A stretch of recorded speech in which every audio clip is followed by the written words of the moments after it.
Hey everyone, and welcome to this episode of Make a Difference with Julia Andersen, that is the CEO of Plastic Oceans International. Welcome, my friend. Thank you. It's great to be here, Tanja. It's amazing to have you. So the topic we will talk about today on Make a Difference is building sustainable communities to end global plastic pollution. And I will share a little bit around why I choose this organization, why I choose to reach out. And Julie will share briefly about who she is and what this organization is all about. So reaching out to Julie, I did not know it was Julie I get, so I get an amazing lady on here so she can give her wisdom to you guys. So reaching out to Plastic Ocean because what I really like around this organization is their focus in communities. And there's something I've not really experienced in my networking is how important it is to focus on community, because we get to keep it simple on who can we impact, who is in my community, so we can go together out and take plastic off or inspire other people or talk about plastic pollution. So there's so like where you live, you could do a big impact instead of like, what can I do when this organization is on other side of the world? So it's on that point, so many times we like ending like that is not possible. So really like what Plastic Oceans talk about, what they work with is really community, build community where you are and really give you the skills and tools and the information you need to really knowing what is plastic, what is pollution, why is plastic pollution so big, and how can we make the solution to really make it the better outside in the ocean. That is mute. So Julian, who are Plastic Ocean? Well, thank you for the intro. The Plastic Oceans International is a US based, but we are internationally spread out organization that really is raising awareness about the issue of plastic and its impact on the environment. And it is more than just plastic being a material, but we are with science, and every day we're learning that plastic is not only becoming a waste issue, but it's getting into our soil, into our air, into it's breaking down into microplastics into our ocean. So it's really becoming this catastrophic environmental damaging property. And how are we solving this problem? It is not as easy as, one material, it's bad, let's get rid of it, and the problem goes away. We are seeing this as a global problem. And then for the first time ever, we're recognizing we have this global issue, but we have all these benefits with plastic, and now we have to sort out a very complex issue and really integrate it into our lives that is managed at a local level. And we are both representing, like, how do we end plastic pollution? How do we educate individuals to change their behavior? How do we engage the consumers to buy differently? How do we engage different local governments to put in protections and regulations at the community level to support those communities that are trying to make a difference? Amazing, amazing. And I forget to say, my name is Tanja Andersen. To you guys, I have not know who I am. I was like, I forgot to say my name. So Julie, I'm very curious to know, where did this all start, your passion for plastic pollution? Where did it start, like in the back days? So my background is in biochemistry, sciences, and public health. It's always been, how do we understand new scientific information so that we can personally make better decisions, not only for the health of ourselves, but the health of the environment, as I 100% believe our human health, our personal health is very much directly related to how healthy our environment is. And I was living in Hong Kong at the time in 2012, and there was a typhoon, which happens often, and a typhoon had toppled over a container ship, and the ship was called Sinopec, which is the largest Chinese oil company. The ship toppled over and all of its containers had dumped into the ocean. And within these containers were pre-production plastic pellets. They're called nurdles, and they can come in all different colors, but these ones happen to be white. And the shores, the beaches looked like it snowed in Hong Kong. It never snows in Hong Kong, but it looked like it had snowed because of these containers. And if these pre-production plastic pellets, and just more education-wise, plastic starts with oil, petroleum, and you add chemicals, and then it turns into these pre-production pellets. Then you add more different chemicals and things to turn them into the different types of plastic we have today. Oh, wow. And when this ship toppled over, it righted itself, it sailed away. I thought, oh, they'll come back, just like an oil spill. They'll come back and they'll help clean up the mess. And in that time, that's when I learned that because plastic, once oil is turned into plastic, it's considered non-hazardous. They have no accountability or responsibility to clean it up. So this was the first time I ever heard of that. And I was shocking. But I saw Hong Kong, it was local organizations that had started a Facebook site, and local community members had come out with different devices, kitchen colanders and sieves to clean up the mess. And so you see at a local level, people taking care of their community, creating action, bringing people together, raising awareness.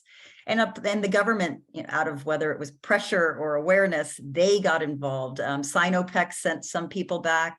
So you started to see an engagement, awareness, engagement, and real activism at a local level, which that is how all activism starts. And that was the start of my journey of realizing the magnitude and the impact of plastic. Wow. And also around community, when start a movement, good people bring together. Beautiful. Not what that happened, but what you're talking about. But awareness, and that's what's so important about education. As much as I thought I was aware and I'm a part of public health, it takes that moment of awareness to even just know, so that you can start caring. And the assumption that we know everything is foolish.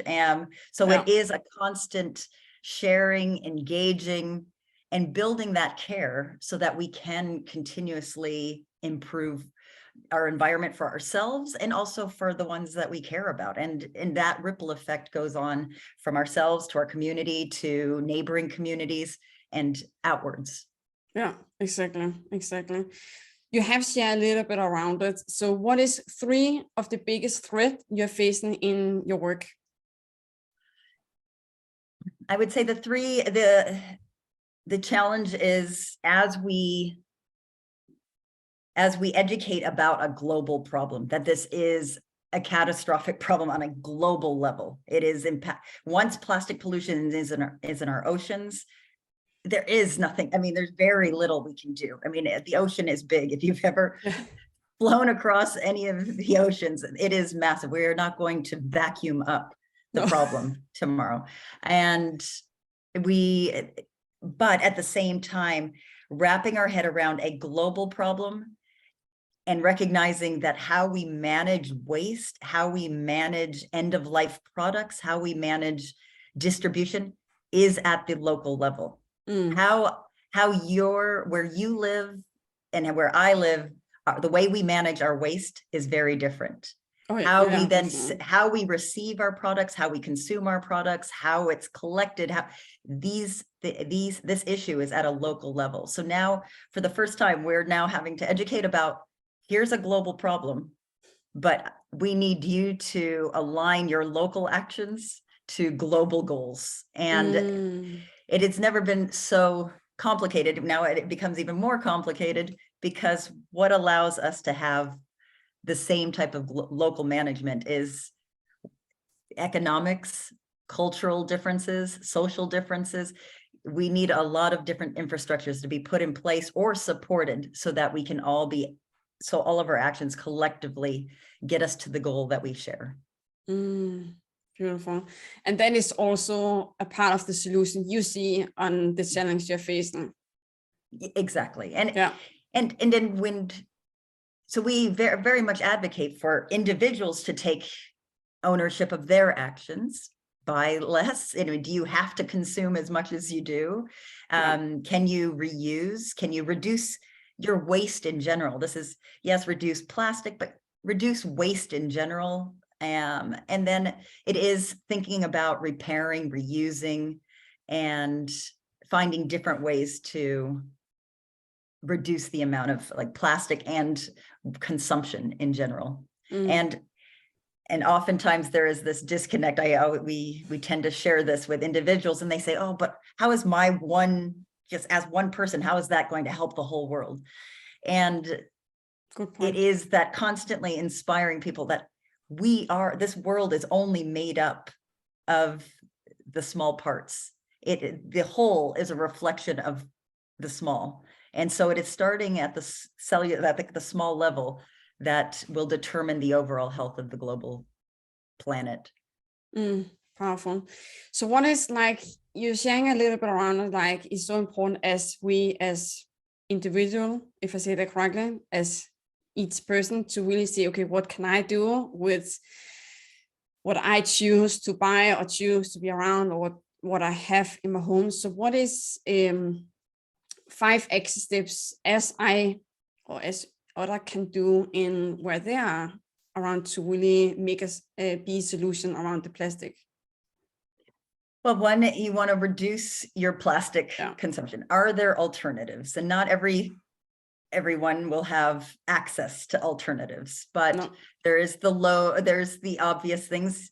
If you don't need to use a water bottle, you can use a reusable water bottle. Can you buy things in bulk or buy things without plastic wrapping if you go to the grocery store? So reducing, making different choices that has less plastic use to it.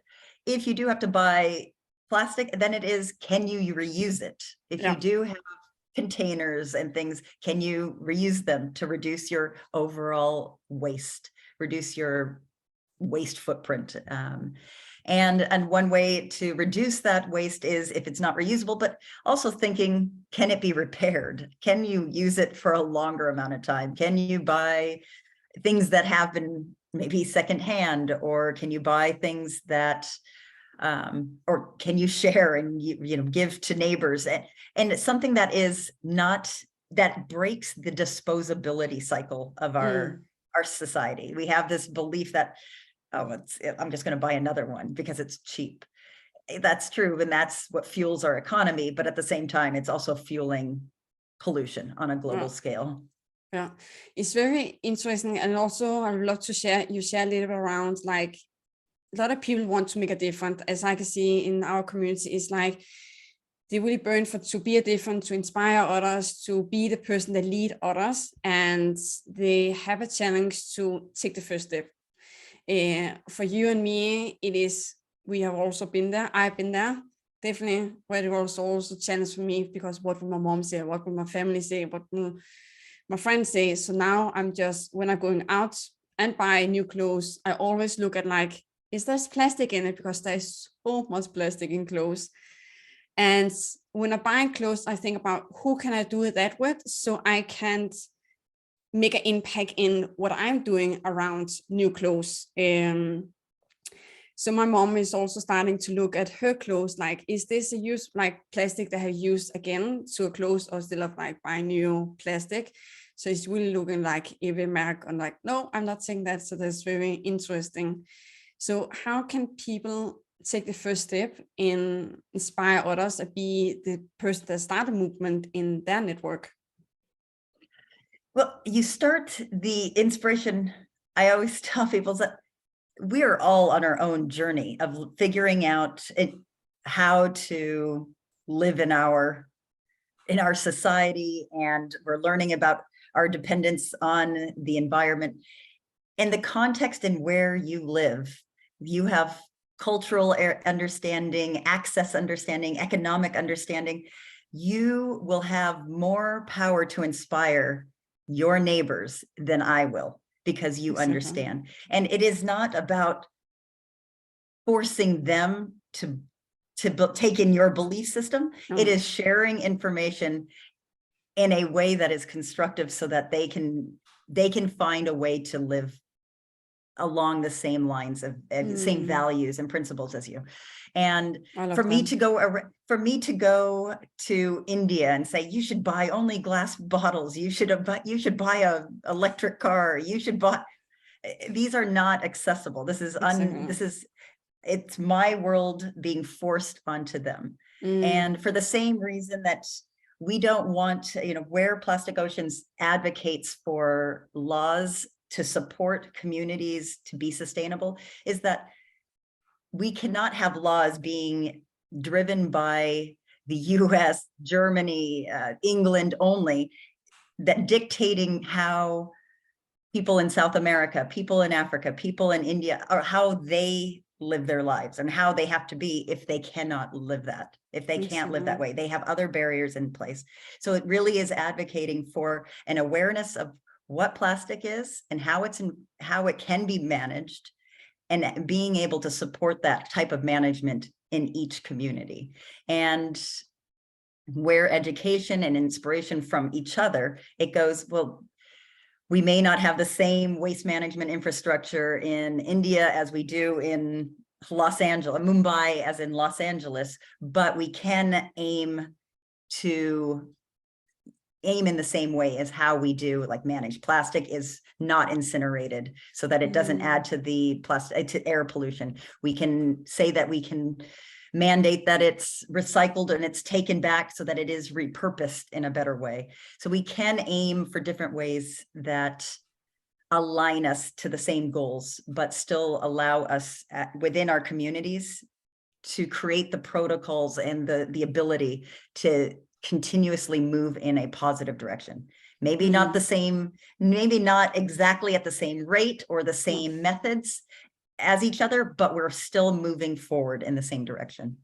I really like that. What I can really hear you say is also really meet people where they are and be curious on, okay, where can you take a small step if they are open to, like, okay, what can I do with what I have?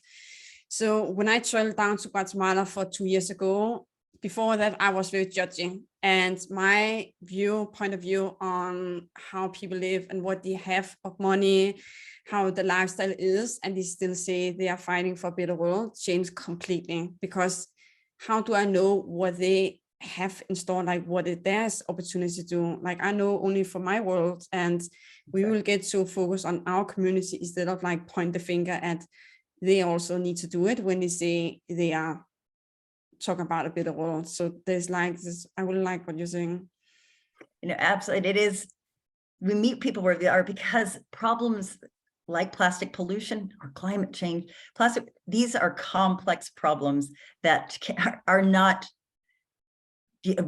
binary. It's not like this is good and this is bad. This is the right way. This is the wrong way. I mean, if it were that easy, we would have solved that problem. But the complexity of it is really nuanced and managed at a local level. And that's why it's so important to us to be able to support community development, because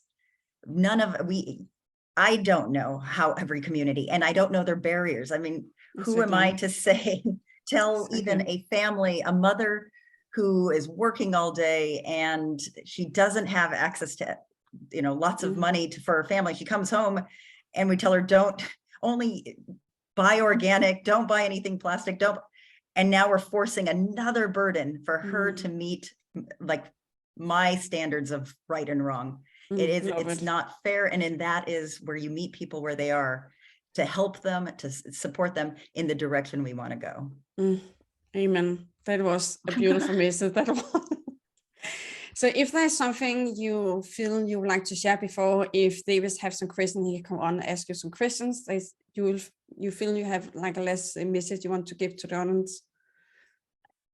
I think, well, probably just a little bit more on how we really are made up, and we talk about a global problem, but it is so critical to recognize that this planet and the health of the planet is determined by the health of our communities.